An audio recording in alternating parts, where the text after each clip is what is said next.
সবচেয়ে ভয়ঙ্কর ব্যাপার হচ্ছে আপনি যখন কারোর উপর জুলুম করেন, ওই মাজলুম আর আল্লাহর মাঝখানে কোনো ফারাক থাকে না। আল্লাহ ওই ফারাকের পর্দা উঠায় নাই। বিষ্ণু বলেন, ইত্তাকি দাওয়াতাল মাজলুম, তোমরা মজলুমের বদদোয়াকে ভয় করো, খবরদার।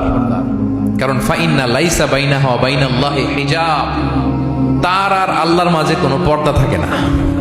দোয়া করলেই ওটা আরশে যেয়ে কবুল হয়ে যায়। আল্লাহ তাআলার চারিপাশে অনেক পর্দা আছে।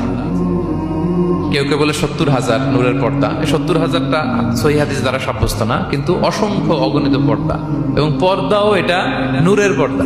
আচ্ছা বলেন তো, জানলা দিয়ে বাইরের আলো ঠেকাতে আমরা দেয়ালে জানালায় কি লাগাই?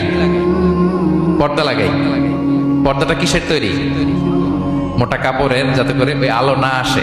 কিন্তু আল্লাহর চারদিকে যে পর্দা, ওই পর্দাটা কিসের? নূরের, আলো। ওনার পর্দায় আলো দিয়ে তৈরি। সুবহানাল্লাহ বললেন না?